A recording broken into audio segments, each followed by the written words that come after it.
আশা করি সবাই ভালো আছি।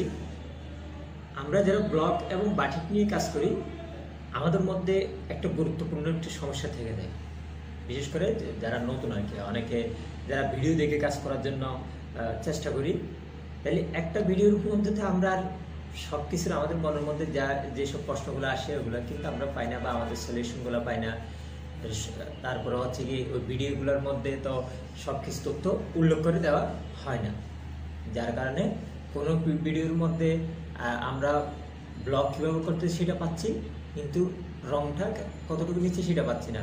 আবার কোনো ভিডিওর মধ্যে বাটিক করে দেখাচ্ছে বা কতটুকু কাপড়ের জন্য কতটুকু নিচ্ছে সেটা বলতেছে না, বা কতটুকু পানি দিল এই বিষয়গুলো আমাদেরকে ক্লিয়ার করতেছে না। তাহলে এই জন্য আজকে চলে আসলাম আপনাদেরকে এই বিষয়গুলো নিয়ে একটু ক্লিয়ার করে দেওয়ার জন্য। তার আগে যে কথাটা বলবো সেটা হচ্ছে কি, আমার ভিডিওটা প্রথম থেকে শেষ পর্যন্ত দেখবেন। যদি আপনি আসলে যদি কাজ করতে আগ্রহী হন বা এটা দেখে যদি বিষয়টি সম্পর্কে ভালোভাবে অবগত হতে চান, ঠিক আছে।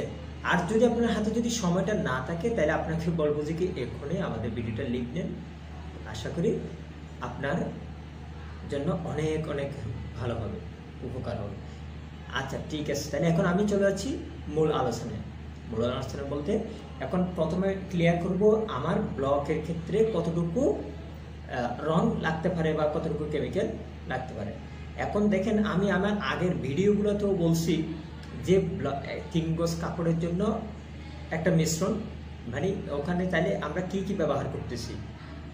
প্রথমে ব্যবহার করতেছি লাইট ডিপের উপর ভিত্তি করে, মানে গাঢ় রঙের কাপড়ে যখন আপনারা কাজ করবেন তখন হোয়াইট পেস্ট ব্যবহার করবেন, আর হালকা রঙের কাপড়ে যখন কাজ করবেন তখন নিউটেক্স ব্যবহার করবেন।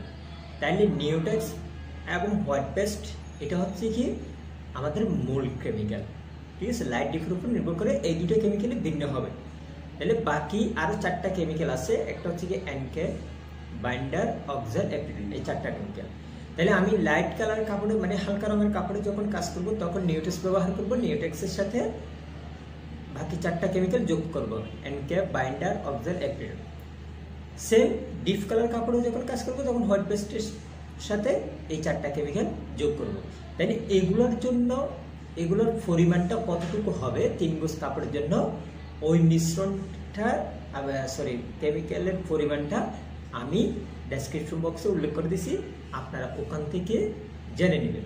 হ্যাঁ, তাহলে ওখানে উল্লেখ করে দিছি যে কি আমি কেমিক্যালের নির্দিষ্ট একটা পরিমাপ, তাহলে রঙের পরিমাপ কতটুকু হবে। এখন দেখেন, রঙের কোনো নির্দিষ্ট পরিমাপ নাই ব্লকের ক্ষেত্রে, ভালোভাবে খেয়াল করেন, ব্লকের ক্ষেত্রে কোনো নির্দিষ্ট পরিমাপ নাই।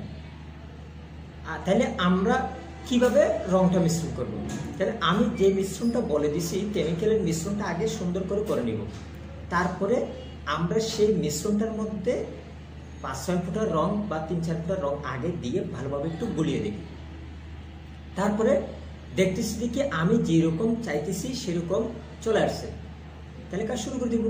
আর যদি না আসে তাহলে আমরা যা করণীয় তাই করবো। হ্যাঁ, এই ক্ষেত্রে তাহলে কোন রংটা ব্যবহার করব ব্লকের ক্ষেত্রে আমি আগেও বলছি, আজকেও আবার বলে দিচ্ছি, আপনারা অবশ্যই ফ্যাব্রিক কালারটা ব্যবহার করবেন।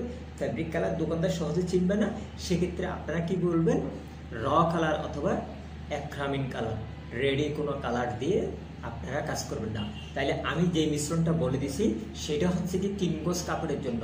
3 গজ কাপড়কে যদি আপনি ফোড়াটা একদম ব্লক দিয়ে ঘিস কতগুলো ডিজাইন দেখছি আমরা, কোনো জায়গায় খালি নাই, একদম ঘিস ডিজাইন, এই ধরনের যদি করতে চাই তাহলে আমি যে মিশ্রণটা দিছি ওই মিশ্রণটা ফোড়াটাই লাগবে।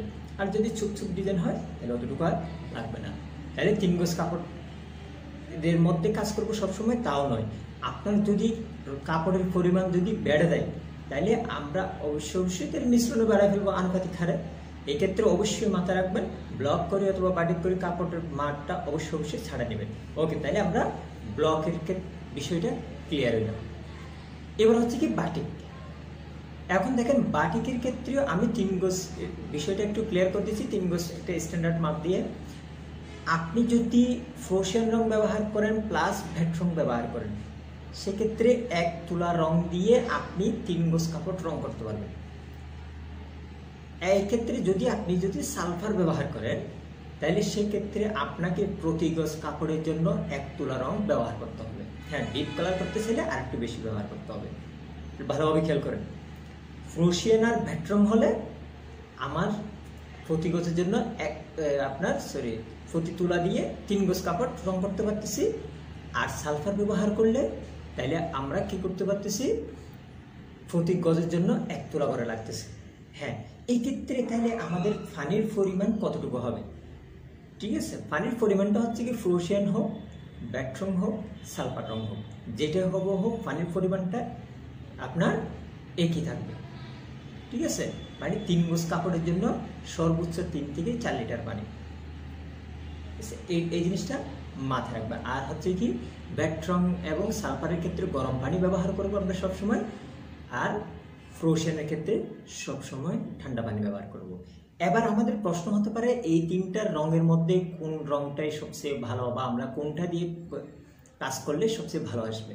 আপনাদেরকে প্রথম সাজেশন থাকবে যে সবসময় ভ্যাট রং দিয়ে কাজ করবেন।